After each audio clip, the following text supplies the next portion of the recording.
Hello, I'm Amanda. I'm a Ditto educator, and today I'm going to show you how to make the Austin top. This is a woven button front shirt with patch pockets and a collar. This is a really awesome, easy beginner shirt, and a lot of the techniques I'm going to show you today can be used with some of our other Ditto button front shirts. Before cutting, I washed and ironed my fabric. I added the Austin shirt to my pattern library, adjusted the size, and now I'm ready to project. Note that Ditto Patterns projects with the right side facing up. So if you're cutting on the wrong side of your fabric, you may want to mirror your piece before projecting. I'm currently cutting what will be the right front piece of the shirt.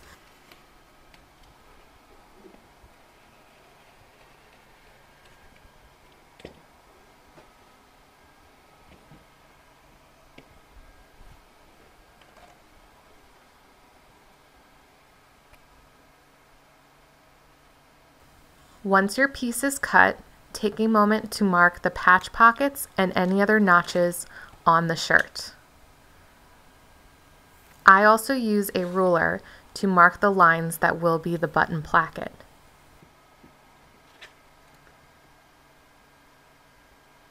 When marking your fabrics, always check that your fabric marker or chalk does not leave a permanent mark. I'm using a washable marker.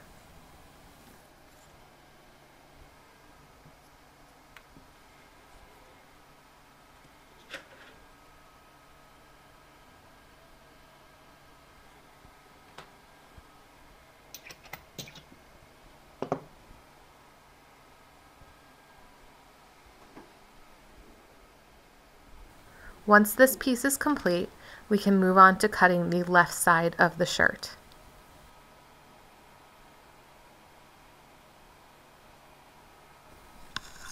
Remember, if you mirrored your first piece, you want to make sure to mirror this one as well.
Once our notches are marked, we can mark those lines of the button placket.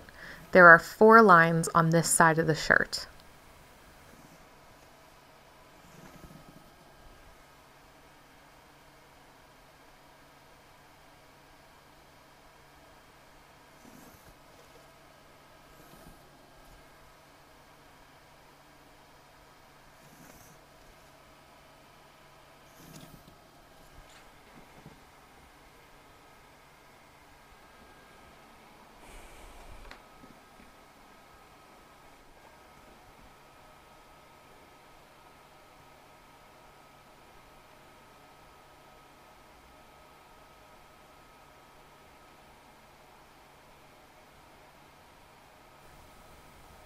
Next, we are going to cut the back piece.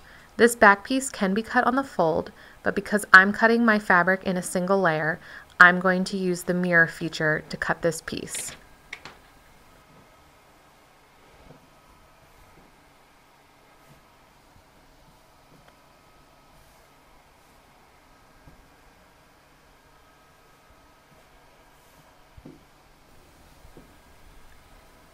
To cut this piece on a single layer like I am, you're first going to lay out your fabric underneath your projection.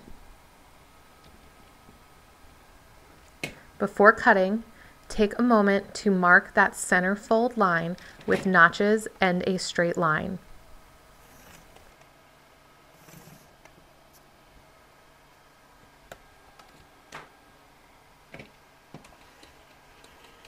Then you can cut as you normally would, ignoring that center fold.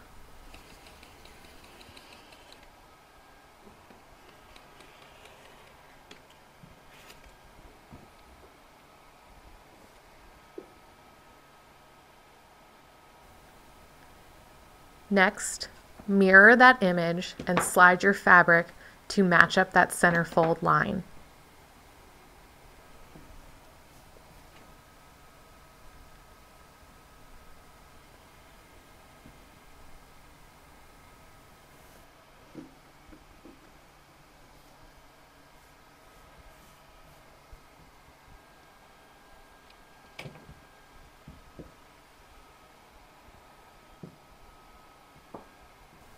Once your line is matched, you can continue cutting the piece.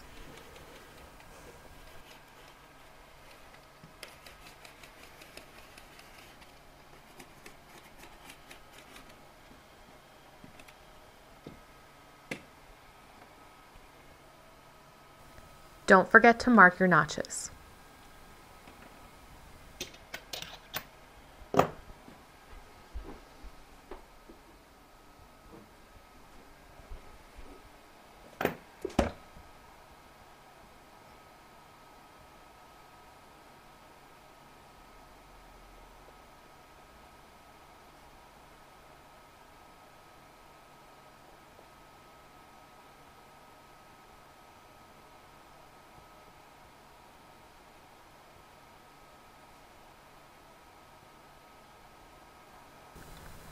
Next, we're going to cut out the yoke pieces.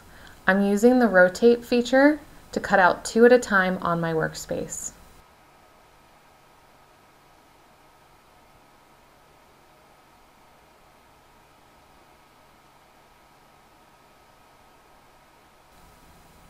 I'm also adding 2 collar stands because I have the room.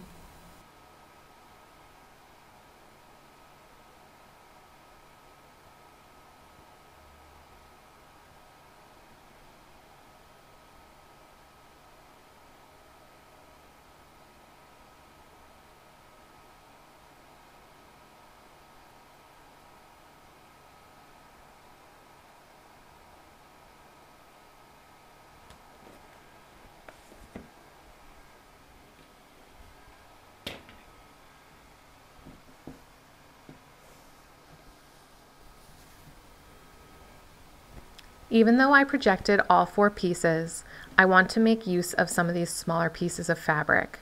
So I'm going to lay them out one at a time underneath the projection.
If you're using smaller pieces of fabric like me, just make sure that your grain line is still straight.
What I love about Ditto is that if my piece gets moved out of place, it's easy to put it back so that I can find my notches.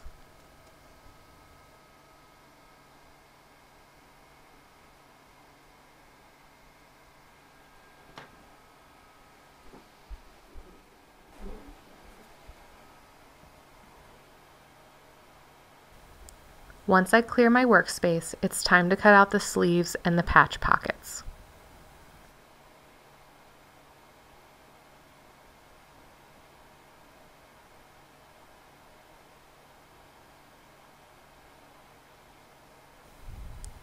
Remember to mirror your sleeves as you're cutting.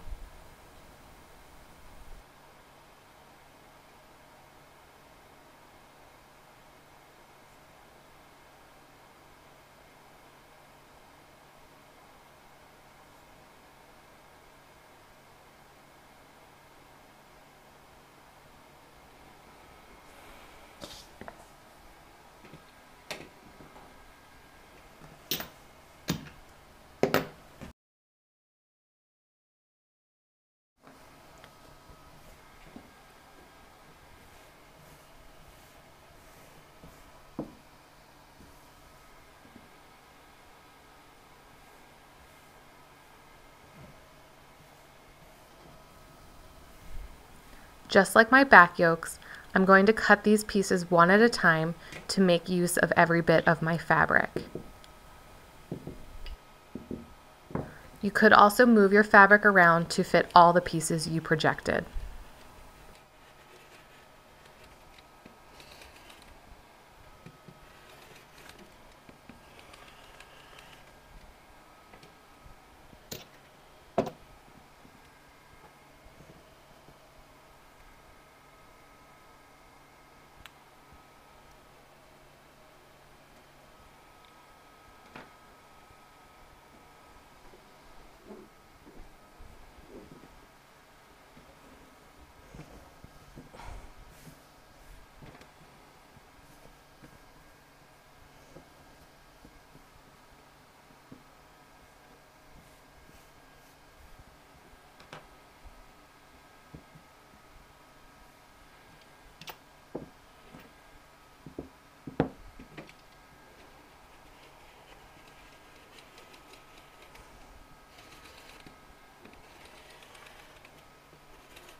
Instead of cutting the patch pockets how they have them placed, I want them closer to me as I cut, so I'm readjusting the workspace.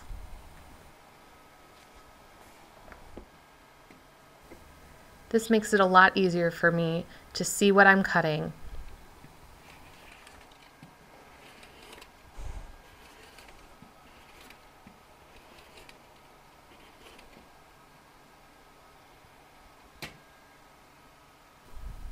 I want the pattern on my pockets to match, so I'm laying the first pattern I cut on top of the other and shifting my fabric so that they match up. Once I'm happy with the placement of that pocket, I remove the top one and now I can cut the other one.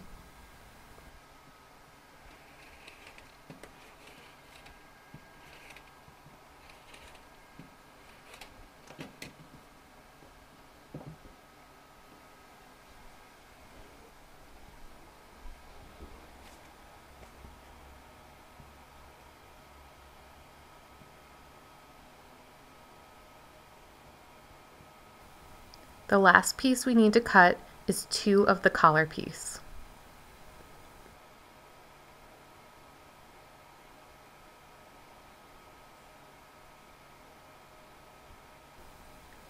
I mirrored my 2 collar pieces.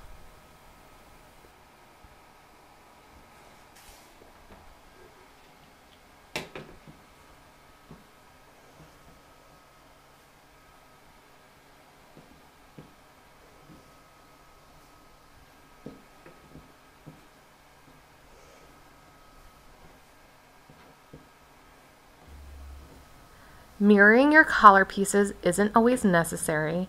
However, I'm using a fabric with a directional print.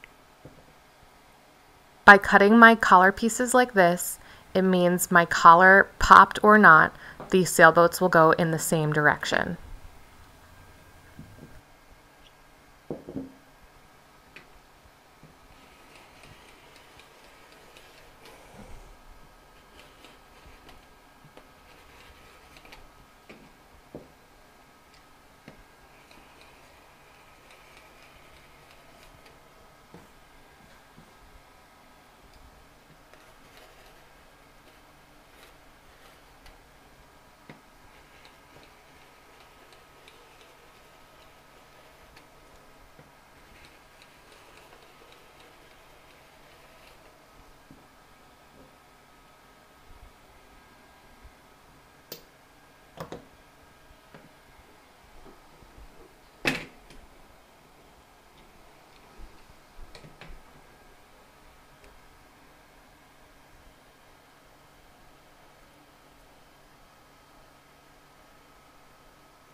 Now we can move over to cutting the interfacing. Click on the interfacing tab and begin dragging all your pieces onto the workspace.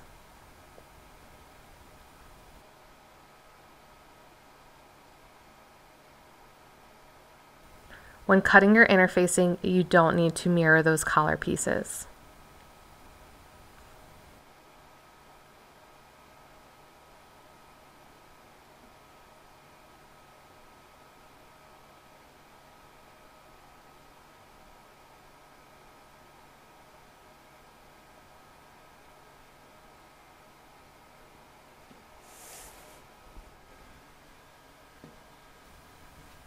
I'm using a non-woven, fusible, lightweight interfacing. It's always a good idea for your interfacing weight to match the weight of your fabric.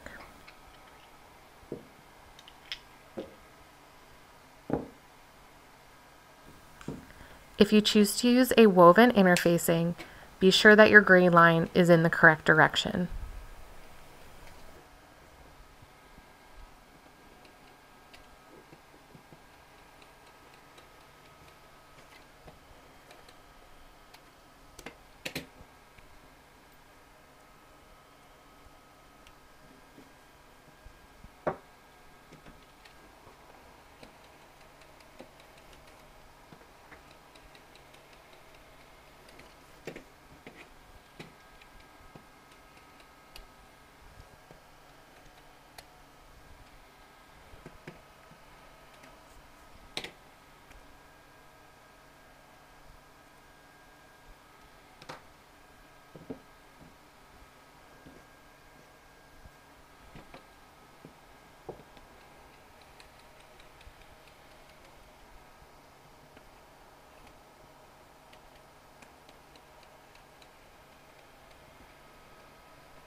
Something I like to do that will help me in a future step is mark the 5/8 seam allowance on one of the collar stands.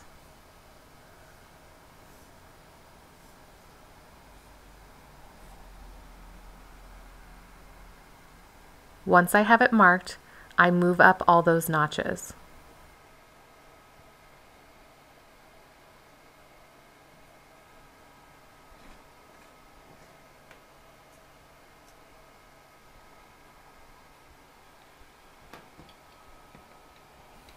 I then cut on that new line. We will use this in a future step. Now that everything's cut out, we're going to start on the right side of the shirt, wrong side.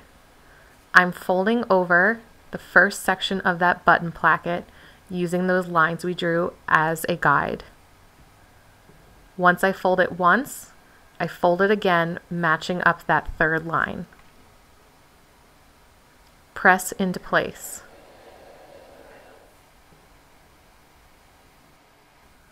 On the left side of the shirt, I'm doing the same step. Fold in one fold, fold again. Next, I'm going to flip it back and fold on that smaller line.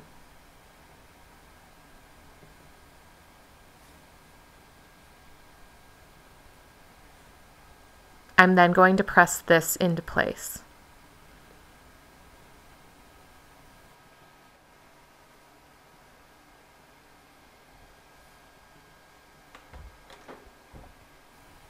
Your left side of the shirt should look like this on the wrong side and this on the right side. Take a moment to pin the folds you just ironed in place.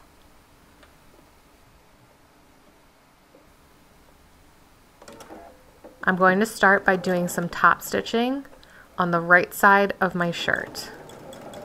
I'm sewing just in towards the edge, using a marking on my sewing machine foot as a guide.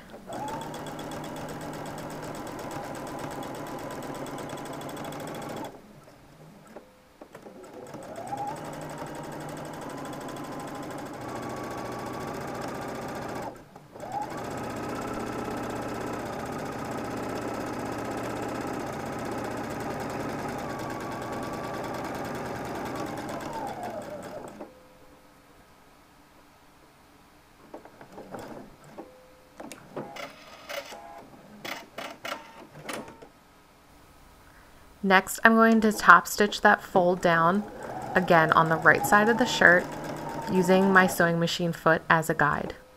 I want the spacing of this top stitch to match what I did on the other side of this button placket.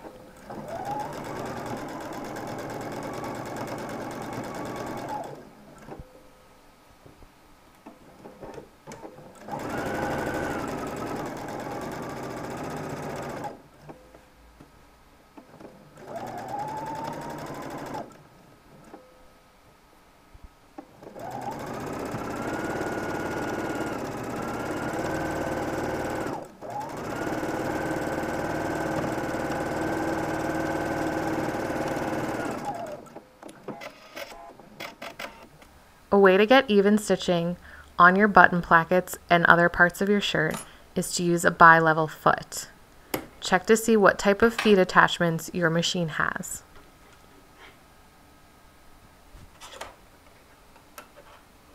I really like this foot because it has a slight level on one side to hold your fabric in place as you sew, and lots of markings. I'm now working on my left side of the shirt, right side up. I'm using this bi-level foot as a guide to stitch down that fold.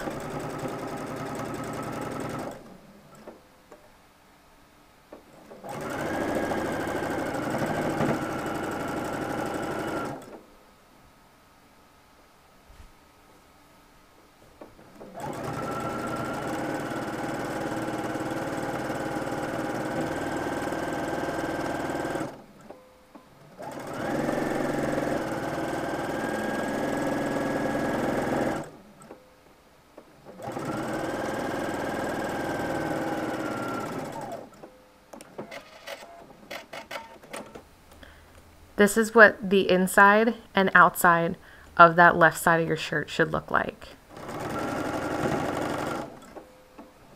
I'm then going to move on to the other side of the button placket front.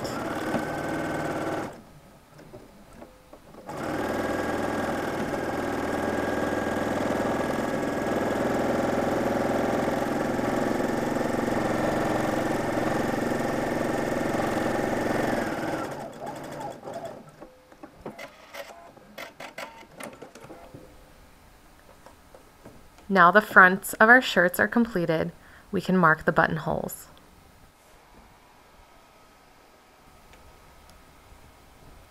I like to leave my Ditto on while I complete the first steps of the shirt.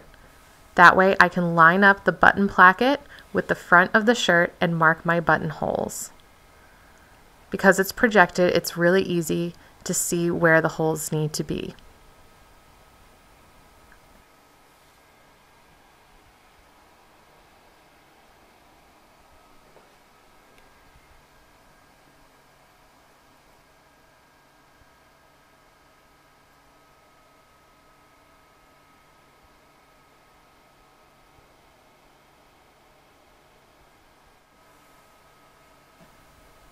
I'm going to do the same thing on the right side of the shirt.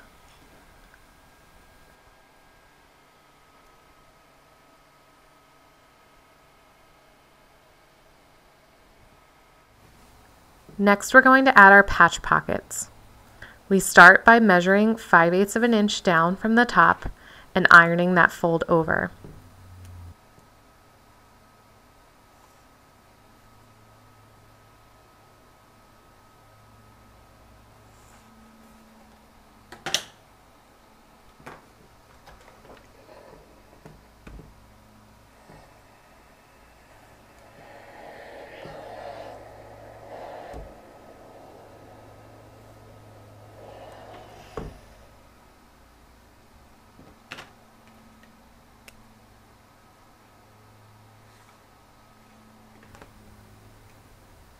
Before doing any more folds, I'm going to mark my seam allowance around the rest of the pocket.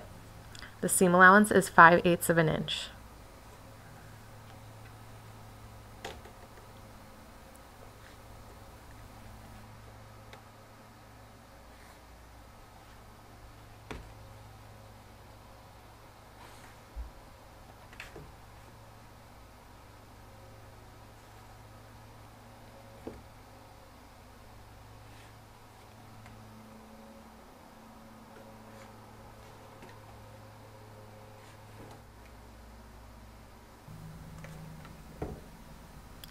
Now I'm going to work around the pocket, folding on my seam allowance lines. I like to do bottoms and sides first, then fold up those corners.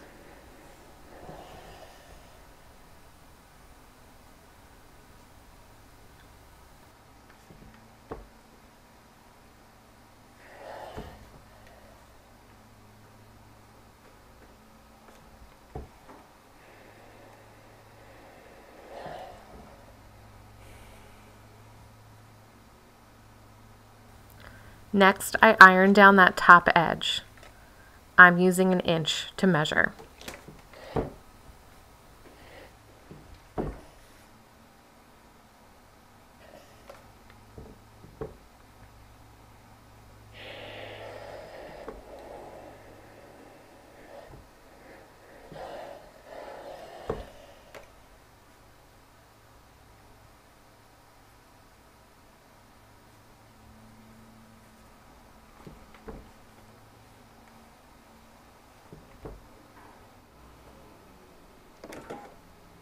Next, stitch down the top fold of your pocket.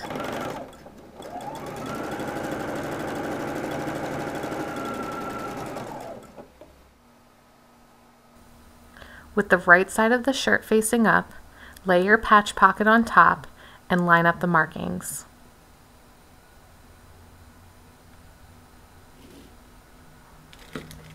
Pin your pocket in place.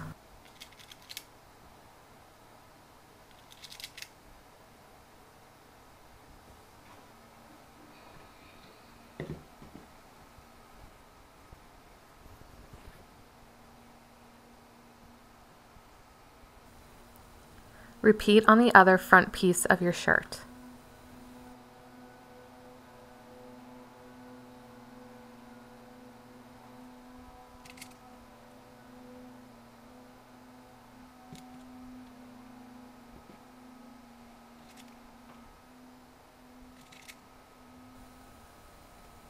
Now we can sew the patch pocket on. When securing my patch pocket, I like to start at that top stitching I used to close the top of the pocket. I then go upwards in a diagonal, pivot my foot, walk my needle 3 or 4 stitches, pivot again, and continue to sew the edge of my pocket down.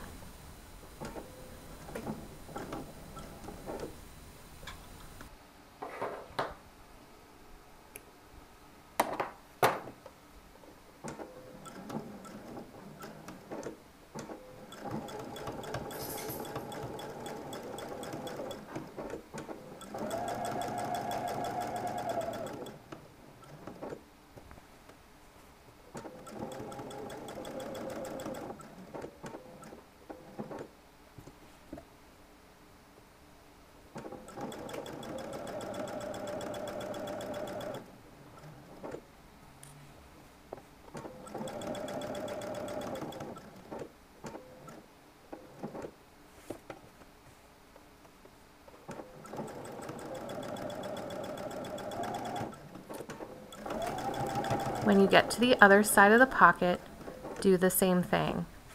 Pivot, walk your needle 3 or 4 stitches, pivot again, continue stitching until you get back to your stitching point.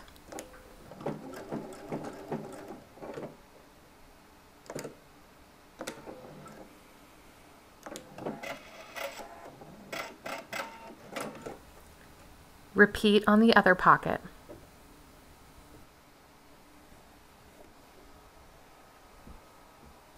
Next, we're going to attach the back yoke. Start by placing your back piece with right side facing up. Place one piece of yoke on top, right sides together.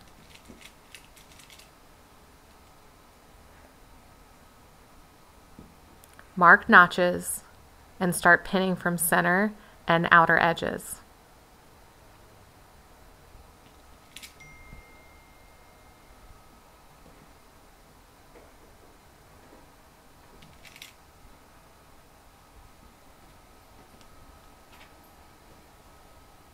Once the yoke is pinned into place, flip your piece over. Lay the other yoke on top, right sides down.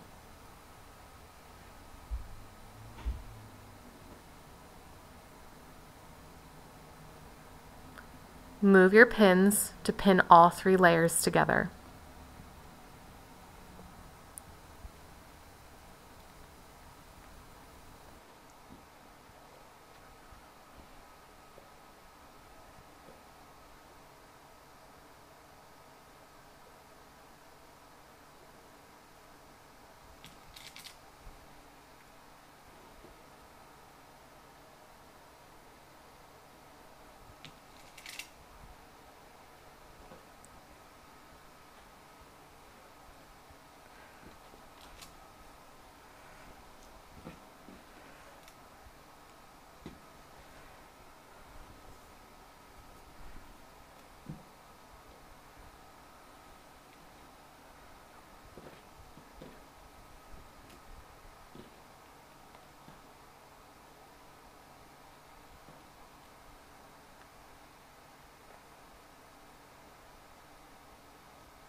Stitch the 3 layers together using 5/8 seam allowance.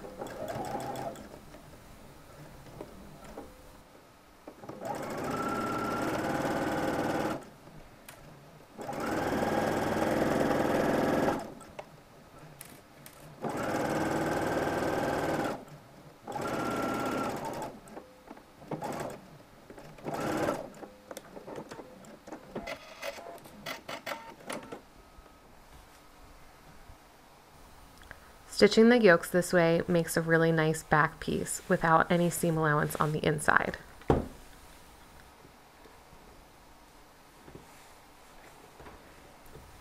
Give your newly sewn yoke a good press.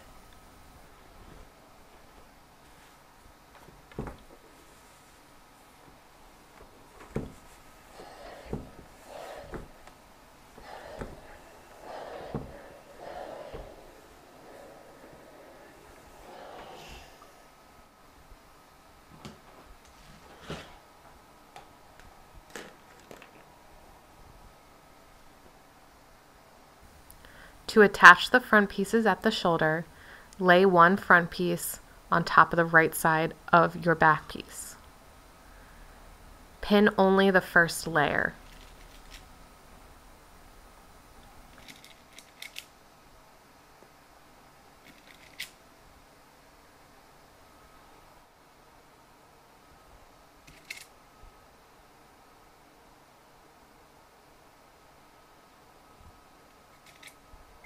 Repeat on the other side.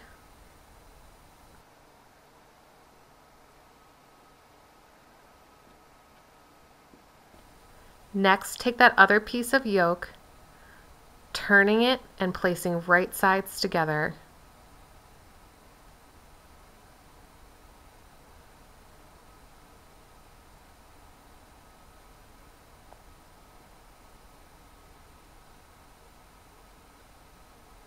The fabric will be bunched, but make sure you line up all the edges.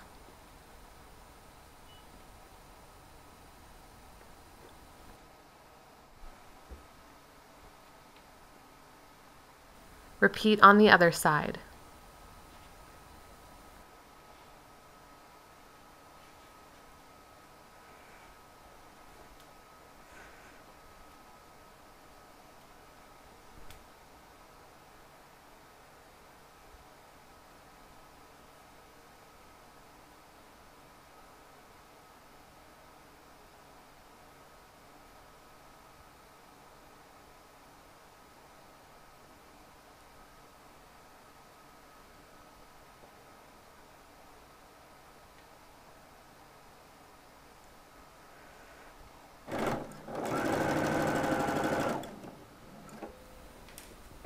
Sew your shoulder seam using a 5/8 seam allowance, catching all 3 layers of the yoke and the front of the shirt.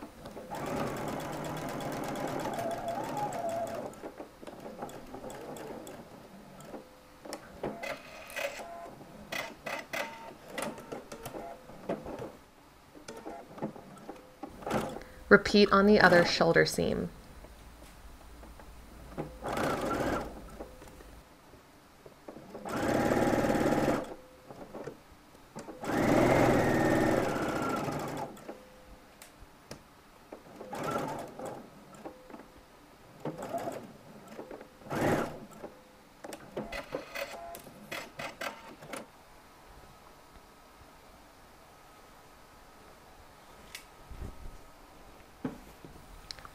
Pull your front pieces out from the yoke, and you can see that all our seams are inside the yoke.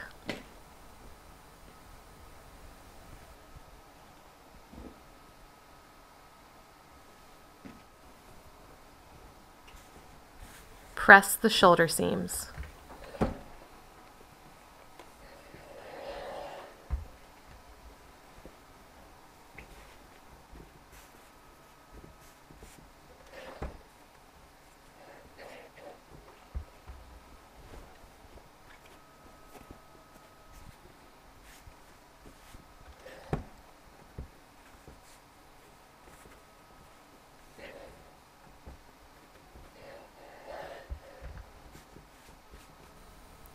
Next, we're going to top stitch the yoke and do a stay stitch on the neckline. Stay stitching the neckline helps your garment from stretching while sewing the collar. Sew around the neckline just shy of 5/8 of an inch.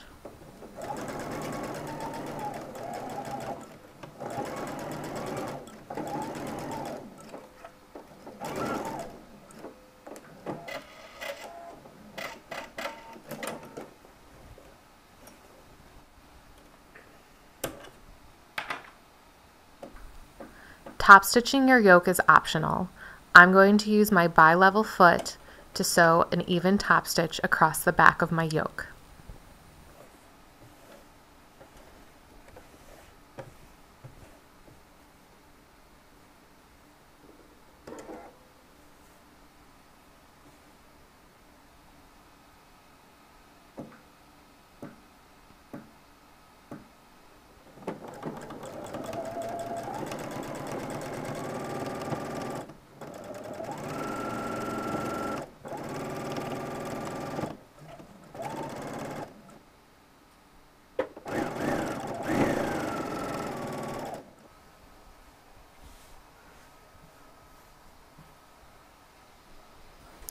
Next, we can set in the sleeves.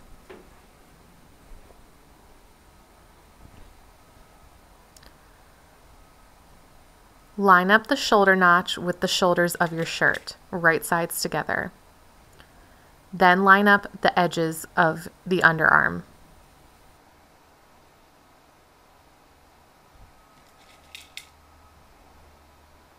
Work around the sleeve, matching up notches and pinning in place.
Repeat on the other sleeve.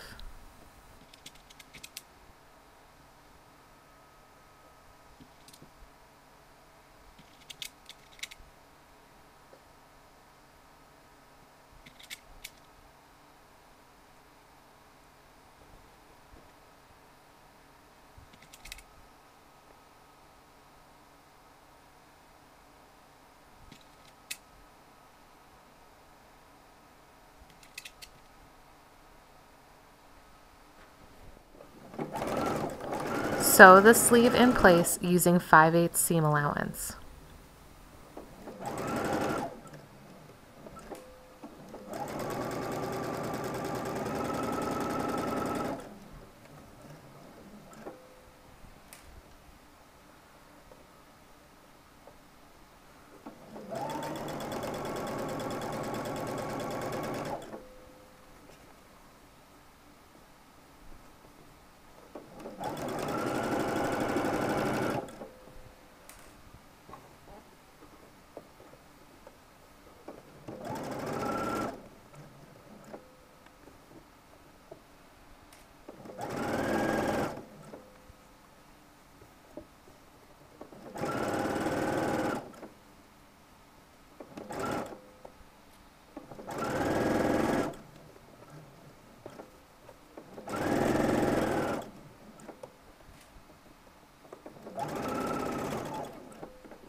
Serge or zigzag the seam allowance to finish that inside seam.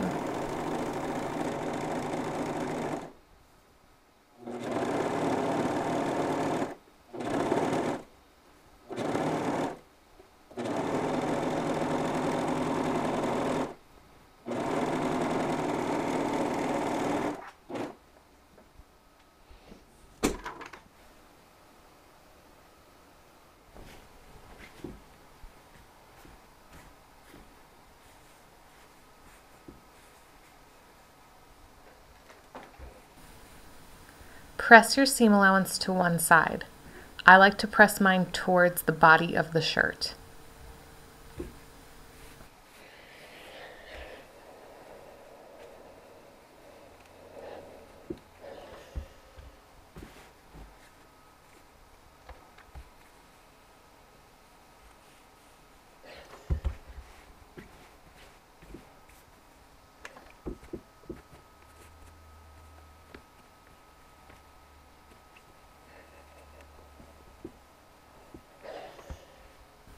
Next, we are going to sew that seam down to reinforce the shoulder of the shirt.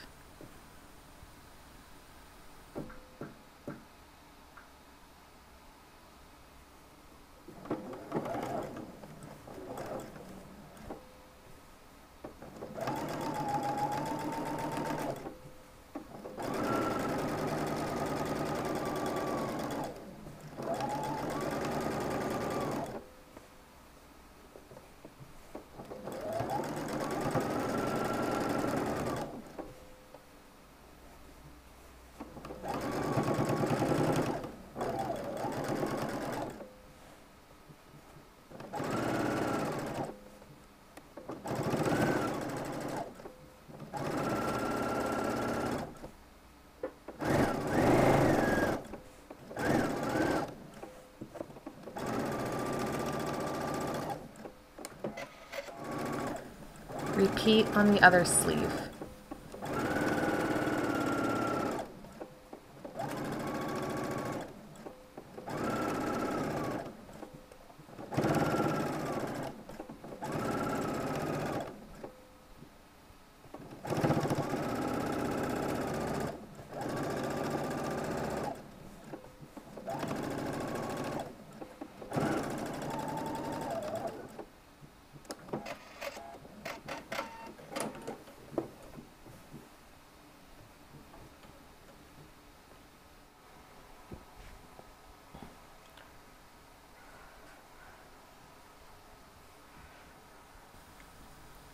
To sew the side seams of your shirt, you could put right sides together and sew normally with a 5/8 seam allowance.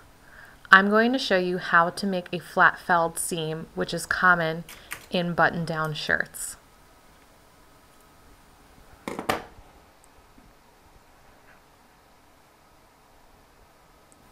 This seam is really great because it is flat on both the outside and the inside, and your seam allowances are encased. Start by placing the wrong sides together of your shirt and pin the side seams.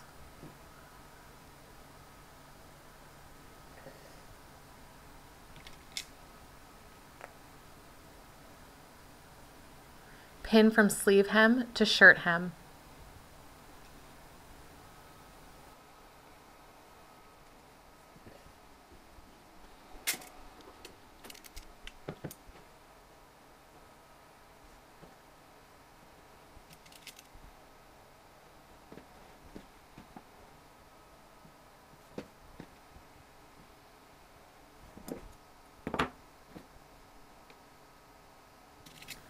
Repeat on the other side.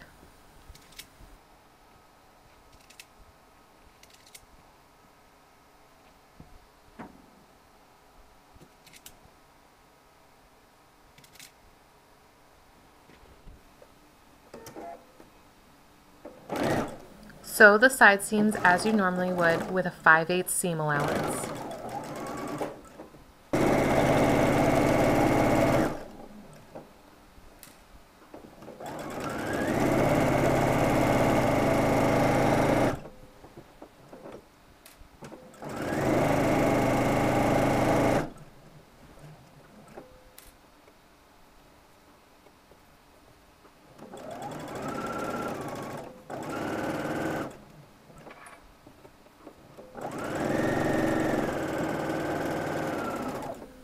When garment sewing, it's always helpful to backstitch all of your stitches.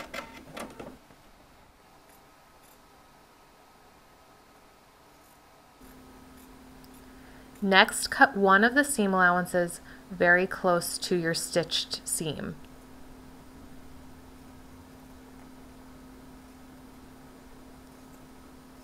Applique scissors are really handy to catch just one of your seam allowances.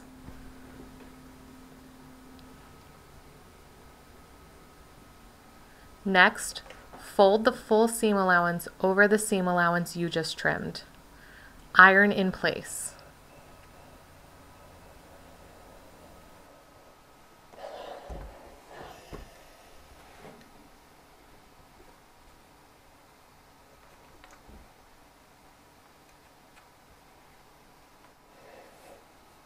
The raw edge of your seam allowance should meet up with your stitch line.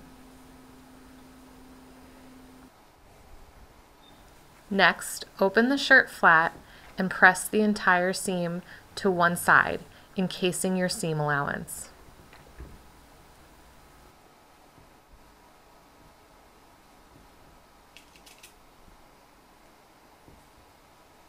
Use pins to hold your folded edge in place.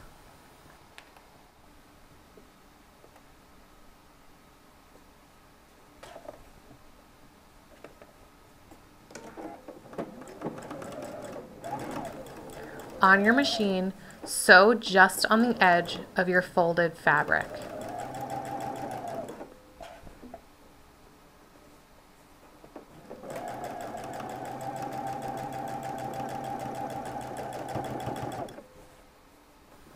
Keep your stitch line as even as possible, using your sewing foot as a guide.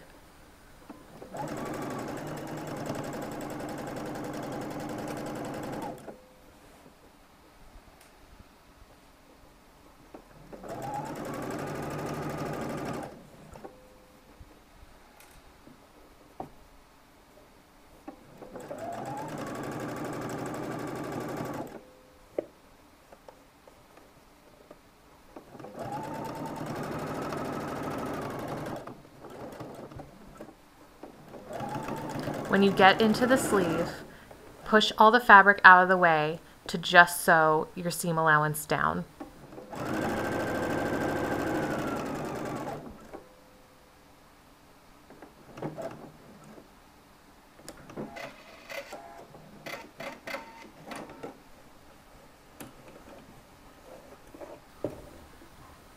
As you can see, this seam looks the same on both sides.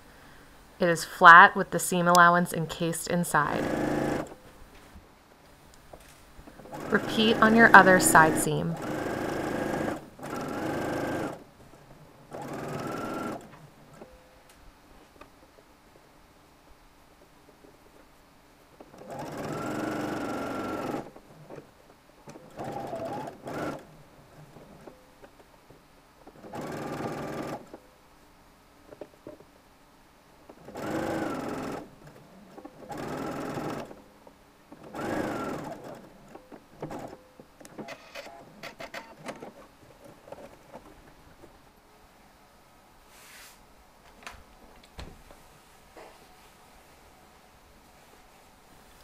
To make the collar, we need to interface all of our pieces. I start by heating up the piece I'm going to interface. I then match up the interfacing using the notches. Once in place, I can press the interfacing. Look at the instructions of your interfacing to find out how best to adhere it to your fabric.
The last piece I'm going to interface is this collar stand where I cut 5/8 seam allowance off the interfacing. I'm still going to use the notches to line up my interfacing with my collar stand.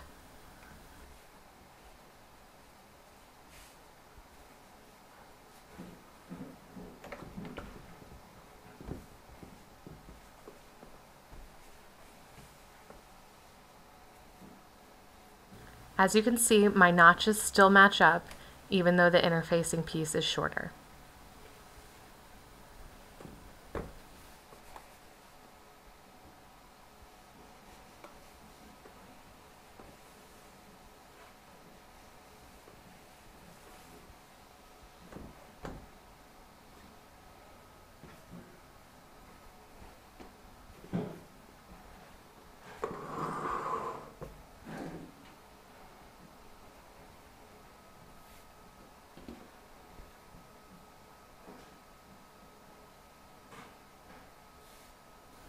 Place both collar pieces together, right sides together. Pin in place.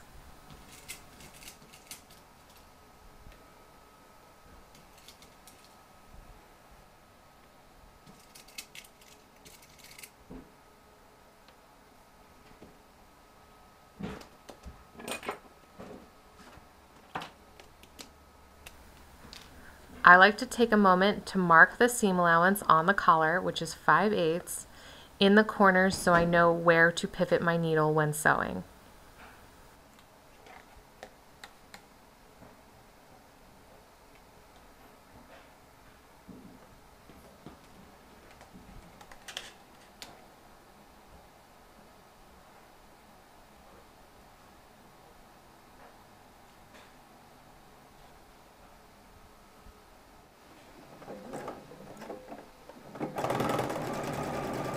We can now sew our collar using 5/8 seam allowance. When you get to your collar point, stop, drop your needle, pivot, walk your needle 1 stitch, drop your needle again, and continue sewing. This little stitch helps you get a better point.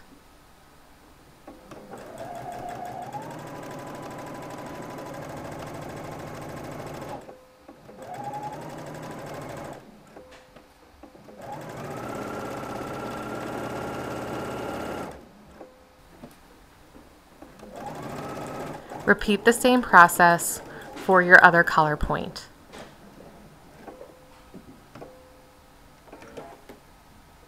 When using heavier fabrics, you may want to walk your stitch 2 to 3 stitches.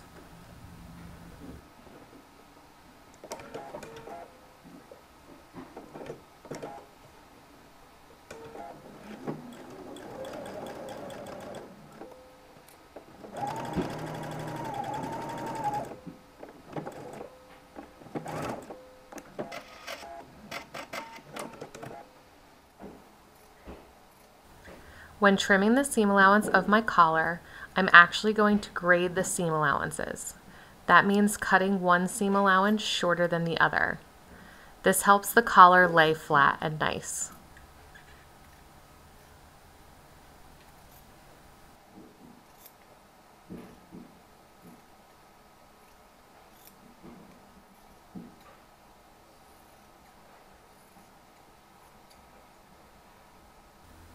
At the collar points, cut as close to your stitching as possible without going through your stitches.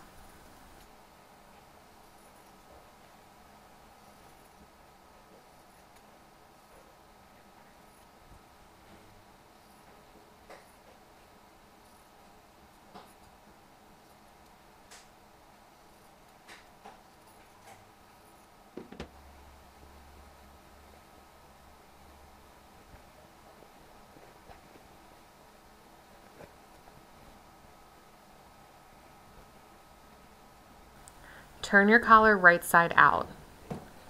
You may want to use a tool specifically made for turning collars.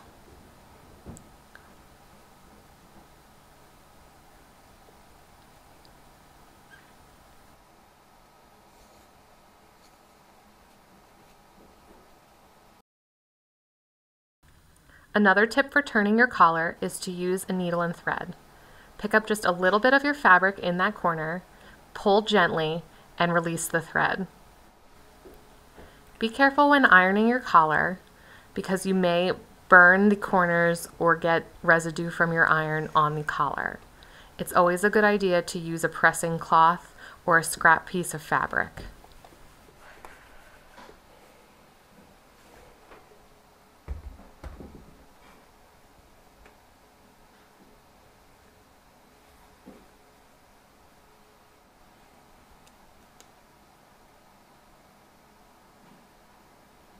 Top stitching on your collar is optional, but I think it gives it a nice professional look. I'm using the bi-level foot on my machine, and I am sewing about 1/4 of an inch in from the edge of my collar. I marked turning points on my collar just like I did when I sewed it together. This time I will do a full pivot and continue sewing.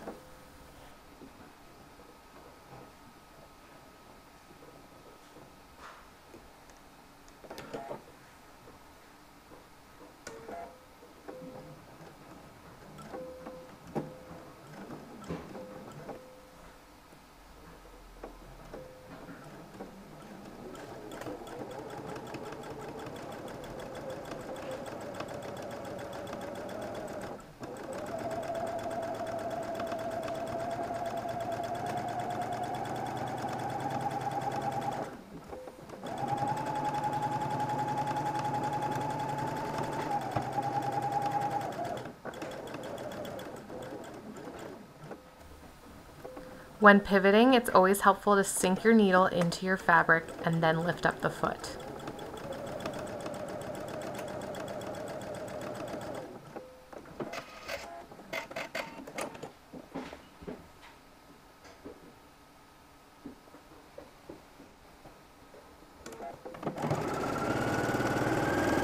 I'm stay stitching the edge of my collar just to keep the two pieces in place while I work with the rest of the collar.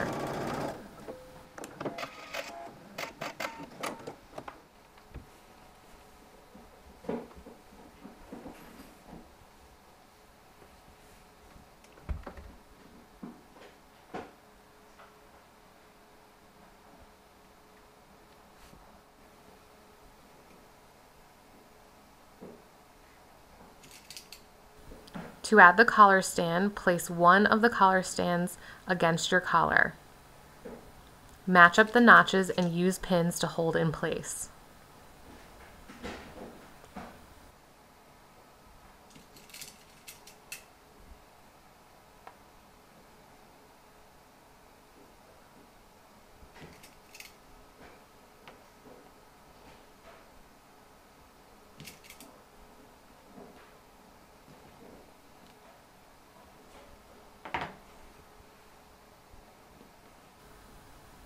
Once pinned, add the other collar stand to the other side. With right sides together, reposition your pins to attach all 3 layers.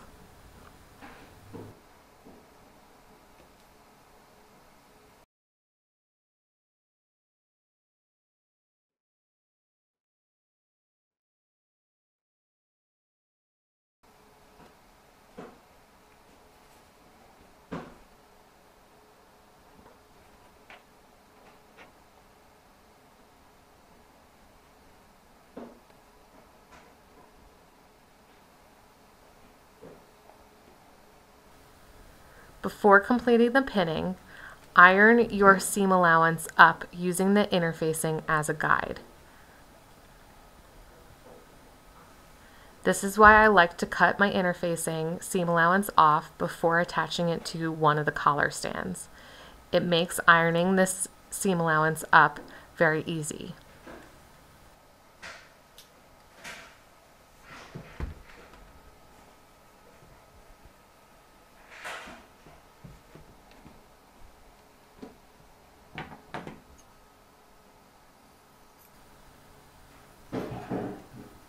An optional step is to trim your seam allowance even more before pinning and sewing the rest of your collar stand. I'm cutting mine down to about 3/8 seam allowance.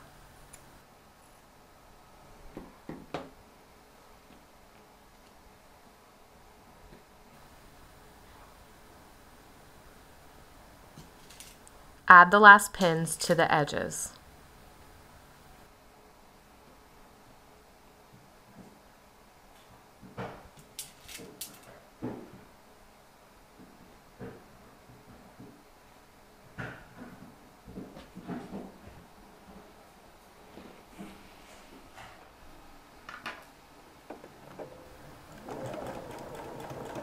Sew your collar stand with 5/8 seam allowance. Be sure to catch the collar as you go.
Trim the seam allowance of your collar stand.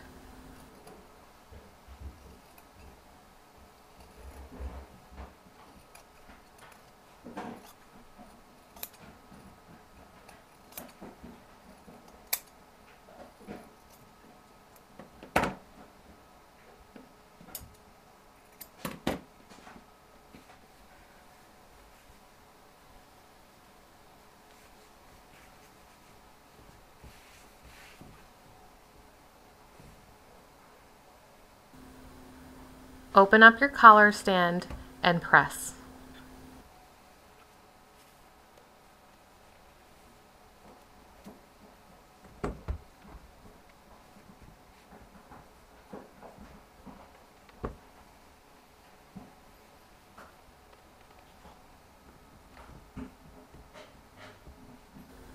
If you need to repress your seam allowance under, now is a good time to do so.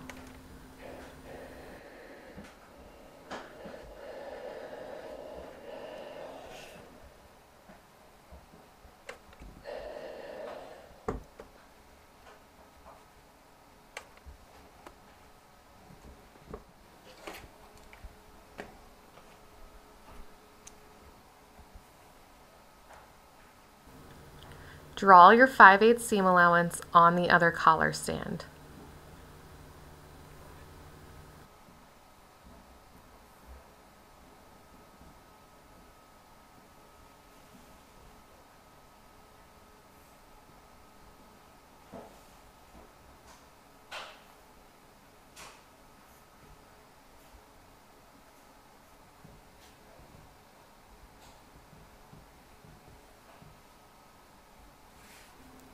Check that the folded collar stand will cover your seam allowance line. If not, adjust.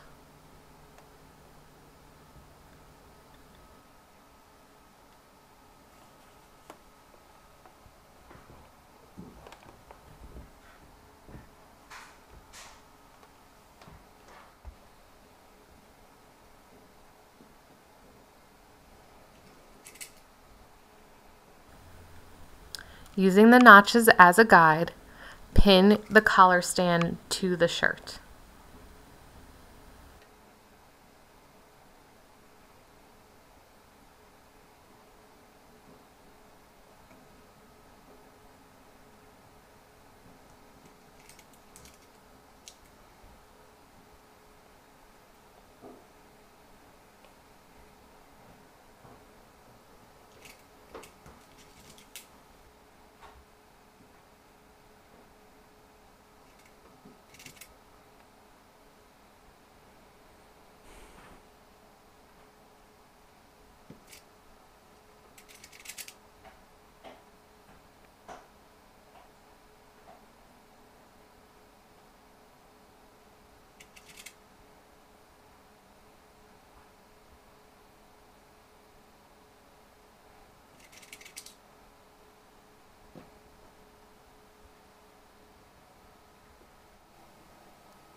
I find it helpful to baste these layers in place before sewing.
The reason I baste my collar stand to my shirt is I like to cut my seam allowance down to about 3/8 of an inch before sewing. Because these are vastly different shapes, it's a little easier to work with less seam allowance. You do not need to cut your seam allowance if you do not want to.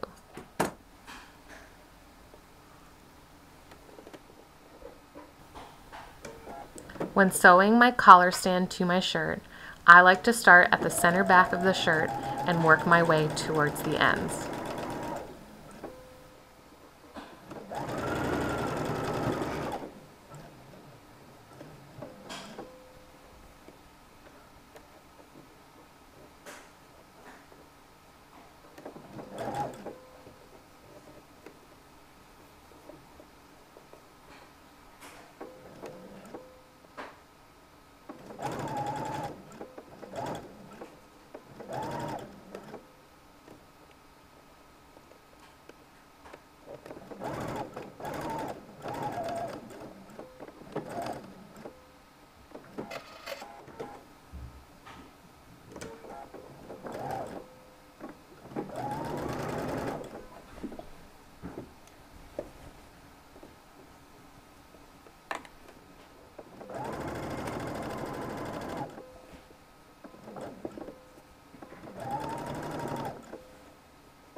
I can now fold my seam allowance up into the collar stand and bring the other collar stand over to cover. I use pins to hold it in place.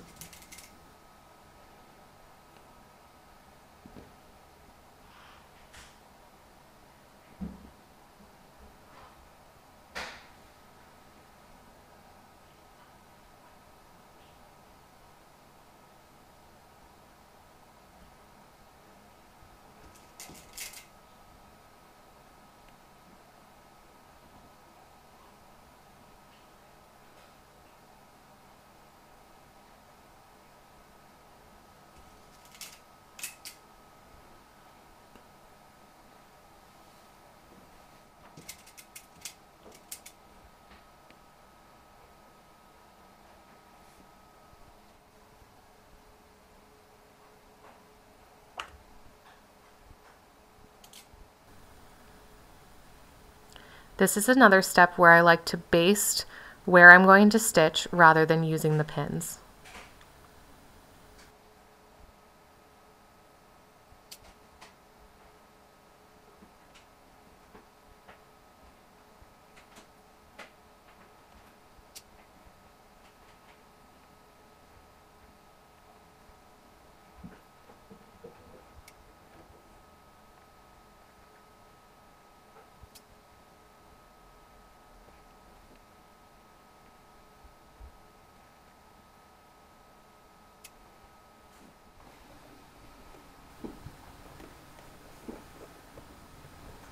To top stitch this collar stand, I like to again start in the center back of the shirt.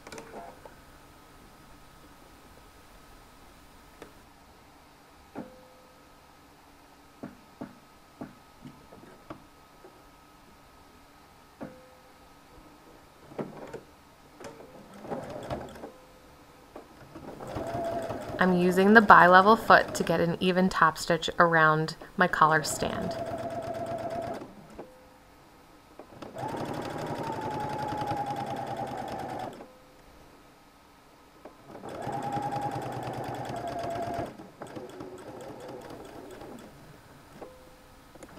Drop your needle when pivoting around your collar stand corners.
Remove your basting stitch, then give your collar a good press.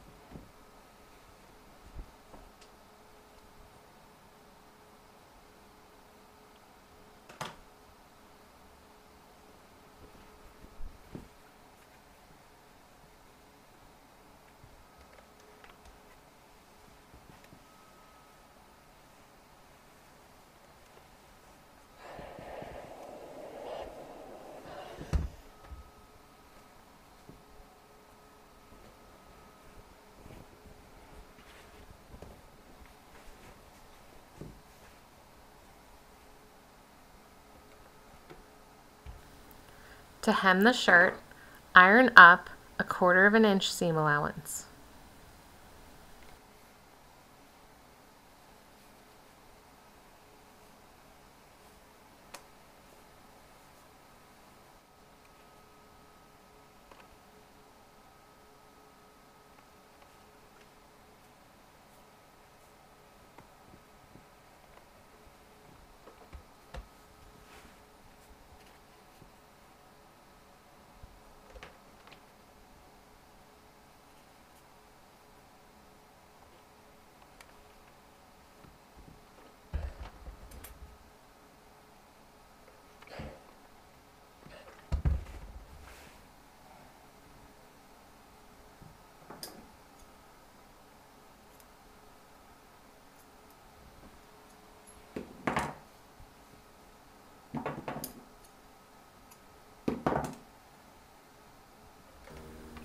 Fold up again the desired amount and iron.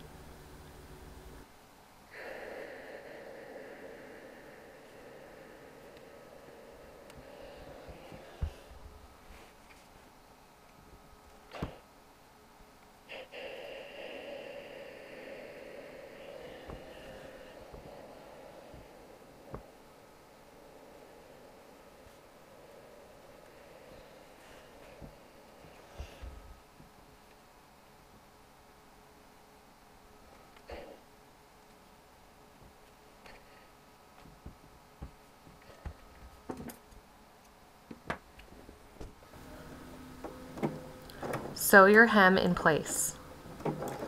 I'm catching just 1/8 of an inch of my folded edge.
To hem the sleeves, iron up 1/4 of an inch.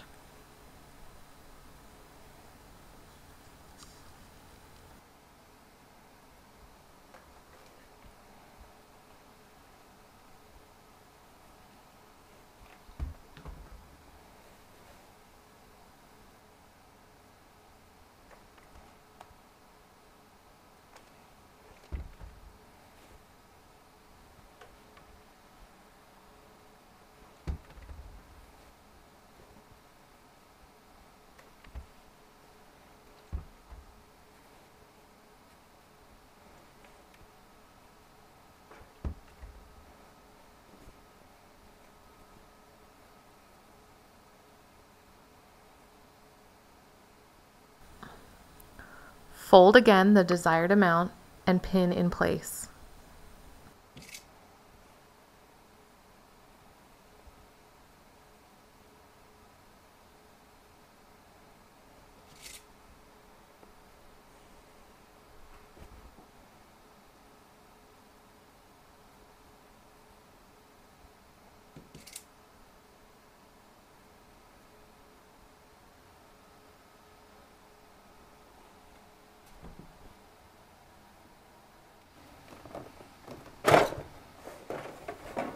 If your sewing machine has a drawer, remove it so that you can sew the sleeve easier.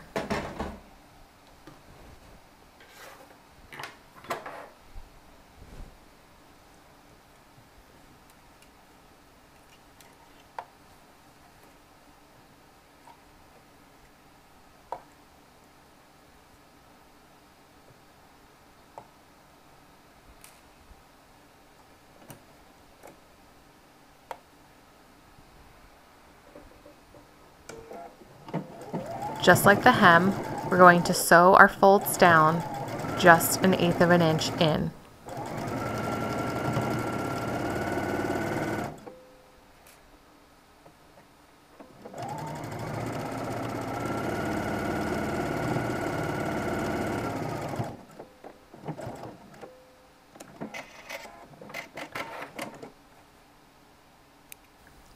Repeat on the other sleeve.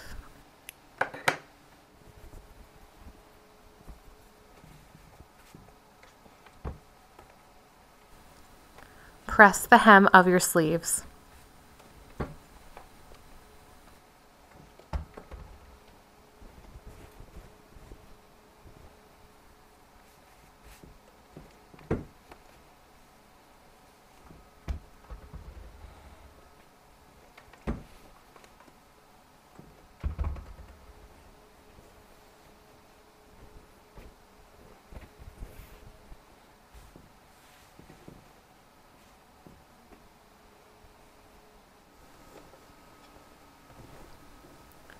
Use the buttonhole attachment for your sewing machine if you have one.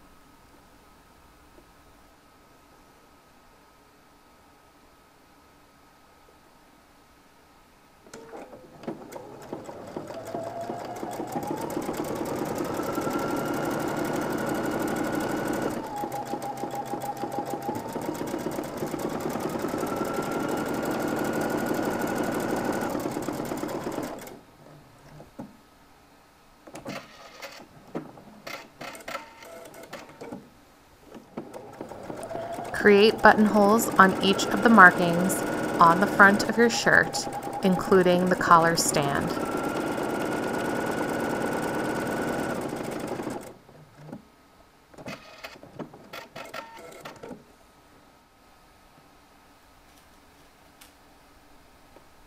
To open your buttonholes, I like to place a pin at the top of one of my buttonholes and insert a seam ripper.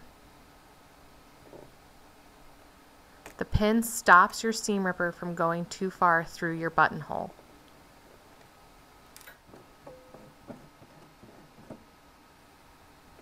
Sew your buttons onto the right side of the shirt using a machine or by hand.